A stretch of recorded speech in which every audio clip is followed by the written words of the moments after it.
começar entendendo um pouco o que é o transtorno bipolar. Como ele se manifesta, como ele funciona dentro de uma pessoa. Então, é uma doença muito grave, uma doença mental.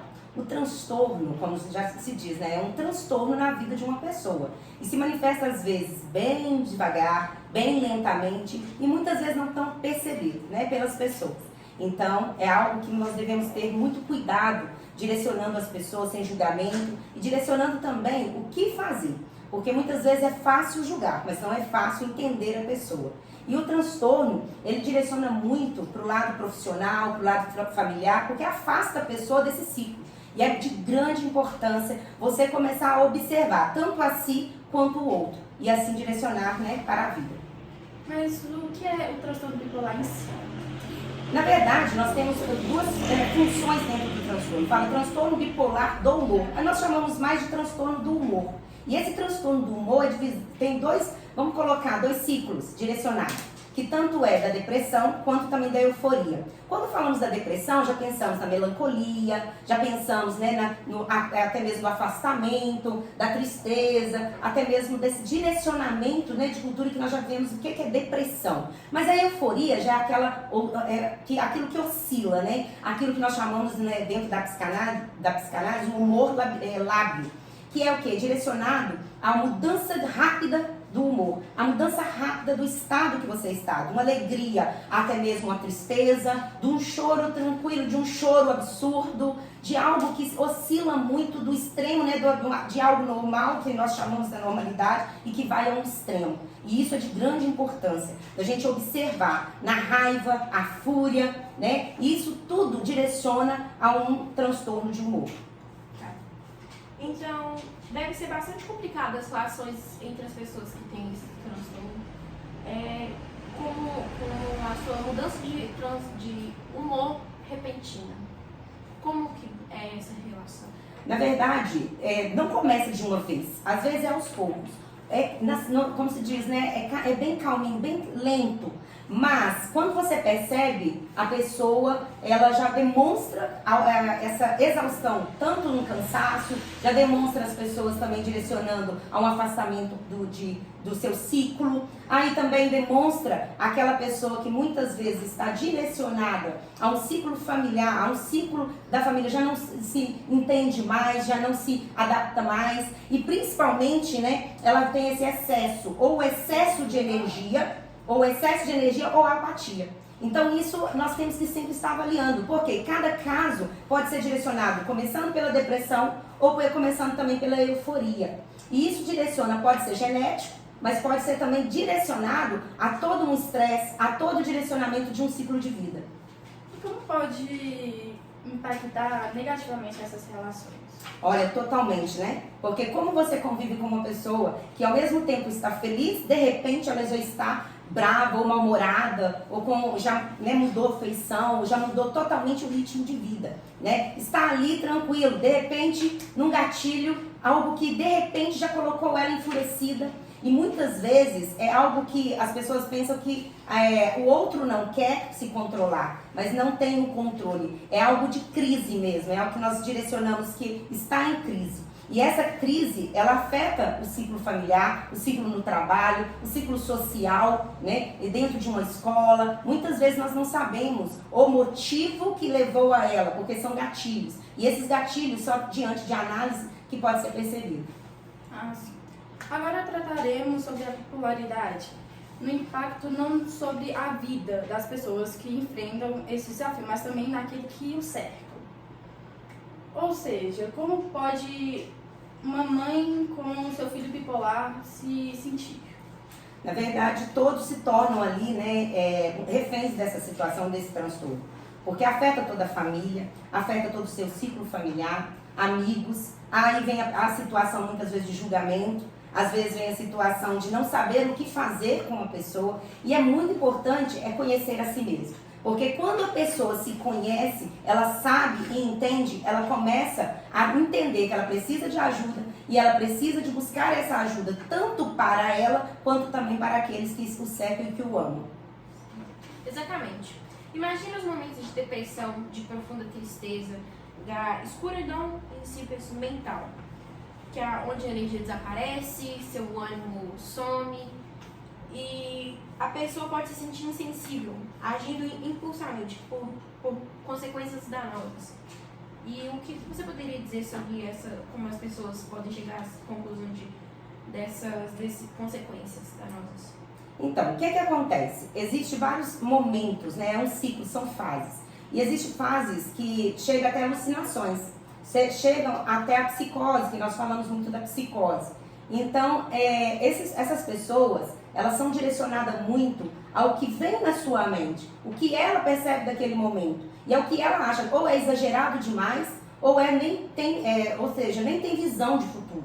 Eles não pensam que vai ter um futuro para si. Por isso que vem o quadro da depressão. Mas também vem aquele lado que pensa que é o melhor, pensa que é o suficiente, pensa que ele vai dar conta e sempre faz mais além do que é possível, do que ele necessita, né? Então, são dois lados muito complexos que dentro da mente começa a acelerar. Por isso que nós chamamos de uma mente acelerada. É uma mente além daquilo que é necessário de se pensar, é uma mente além daquilo que muitas vezes é necessário de direcionar a sua vida. Sem dúvidas.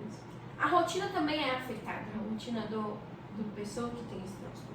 No trabalho, nos estudos, e que podem ser muito comprometidos durante os episódios depressivos, no momento de produtividade. A produtividade dessa pessoa pode ser prejudicada? Com certeza, né? Porque há uma mudança totalmente de humor. E isso pode ser de um riso à tristeza, de uma alegria, até mesmo aquela tristeza mais profunda. Há também situações de pessoas que têm a explosão, a exaustão, né, até mesmo do seu próprio temperamento. Realmente é algo flor da pele. É algo que acaba deixando a função daquilo que você sabe que tem que fazer, do que precisa fazer, daquilo que muitas vezes você não compreende. Por que você faz aquilo? É o que nós sabemos até mesmo quando relatamos que aquilo que nós sabemos que precisamos não fazemos, mas aquilo que muitas vezes nós sabemos que não é necessário fazer é o que fazemos. E nesse momento a mente está totalmente acelerada, ou até mesmo direcionando, né, o emocional abatido, apático. Não pensa no outro, pensa em si mesmo, ou nem em si mesmo, porque muitas vezes a mente se torna tão acelerada que leva a pessoa a planejar, leva a pessoa a entender algo diferente do normal, que não tem noção do perigo, levando até o pensamento do suicídio. Também não podemos esquecer o impacto financeiro na vida das pessoas. Gastos excessivos com os episódios de mania, depressão. Por incrível que pareça, a pessoa não fica muito depressiva ao ponto de só ficar em cama, mas também gasta muito. O que você pode dizer sobre isso? Então, essa é a fase que nós temos que observar, que é a fase da impulsividade, né? É a impulsão, a pessoa fica tão com essa impulsividade na compra, não só na compra, não só no financeiro, mas na comida, né? Então, essa fase é complexa porque direciona a pessoa a fazer além do necessário e também que nem tem necessidade para a sua vida corrente, para a sua vida diária.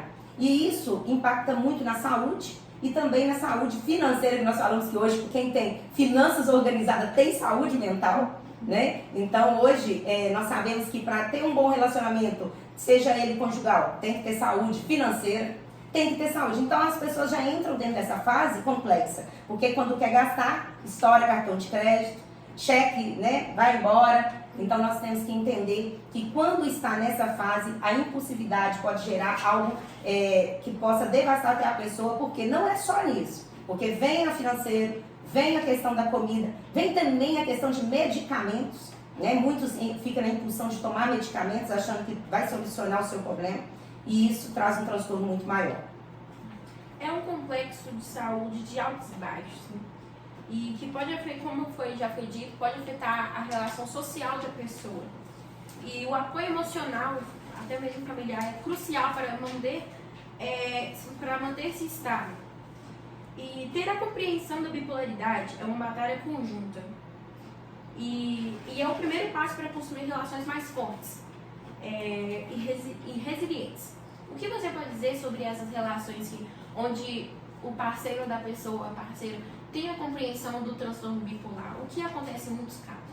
Então, muitos eu creio que a maioria das pessoas que eu chego até dentro do consultório, elas já estão desgastadas pelas situações, achando que a pessoa não deseja, não quer, que é algo que a pessoa está fazendo ali por um querer, né? E nós sabemos dentro da psicanálise que tudo isso interfere no comportamento, interfere na vida, no processo de vida que a pessoa teve, mas muitos são abandonados até mesmo pela família, por amigos, porque não estão compreendendo aquela atitude, aquele comportamento.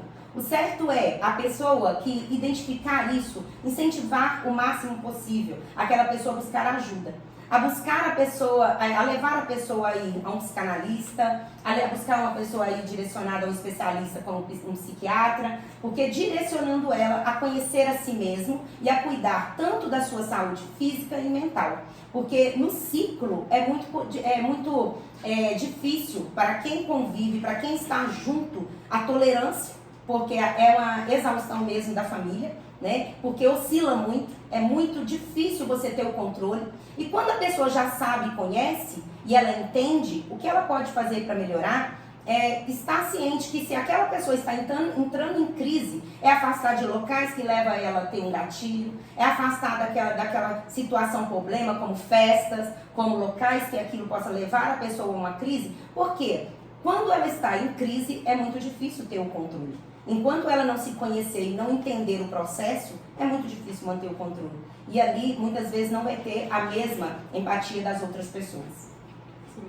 Então, pelo que conversamos, a bipolaridade é uma alternância de episódios de depressão e euforia da pessoa. E que o quanto pode afetar na vida social e quanto na vida pessoal do indivíduo. E como seria o tratamento da bipolaridade? Existe algum medicamento? Então, na verdade, o transtorno bipolar, né, que nós chamamos de transtorno do humor, ele não tem cura, né? Mas tem um direcionamento para que a pessoa possa viver uma vida na normalidade, né? Então, assim, se conhecendo através da análise, através de terapias e também através, né, do trabalho de um psiquiatra que vai direcionar na medida certa, né, até mesmo a medicação, que é necessário, é algo contínuo, não é algo que vai se parar por um período de datas na vida, porque é um transtorno que não tem cura, mas é um transtorno que possa direcionar, né, a pessoa se conhecer, a tratar e ter uma vida, levando a vida aparentemente, porque é a pessoa entender o seu modo de pensar, o seu comportamento que age através disso, né, para que ela possa direcionar uma vida mais na normalidade. E o que priorizar ou o que as pessoas mais priorizam no tratamento? Na verdade, o medicamento, né? As pessoas acham que se automedicar resolve. Quando está em crise, toma medicação. E na verdade é um tratamento. Não se toma medicação somente na explosão. É ao contrário, prevenir primeiro para ajudar a pessoa a entender, compreender, acalmar pelo menos a questão da aceleração do cérebro. Porque há momentos muito psicóticos. Há coisas que são criadas na mente e absorvidas pela pessoa e direcionam a uma crise. Então, dentro da área psiquiátrica, é a medicação. Porém, também sem análise não adianta. A análise faz a pessoa entender, direciona a pessoa a entender que é possível ela controlar certos comportamentos mediante, né, de algumas funções. Por exemplo, tem pessoas que não conseguem se controlar, mas conseguem se afastar do problema. Conseguem não participar de certos eventos que sabem que aquilo ali vai ser um gatilho para ela ter uma crise. Entendi, mas há a possibilidade do indivíduo ter uma vida consideravelmente normal, sem a ajuda psiquiátrica? Olha, quem já foi direcionado a uma avaliação, portanto, por exemplo, dentro do meu consultório, ela consegue seguir sim, mas sem acompanhamento não. Ela precisa de um acompanhamento, ela tem que entender que é necessário ela estar sendo, não só na ajuda de um psiquiatra, de um acompanhamento só de terapia, é um conjunto. Se você anda só com um psiquiatra, você está com uma bengala, você não está andando sozinho. Se você anda com análise, só análise também está andando com a bengala. O certo é um tratamento completo, até que o médico, o próprio médico, né, e o próprio analista direcione. Agora você pode seguir sozinho. Sim. Bom, muito obrigada pela participação, Elisângela. Foi uma honra estar aqui com você, decidir seu horário. E, gente, esse foi um pouquinho mais sobre o transtorno bipolar.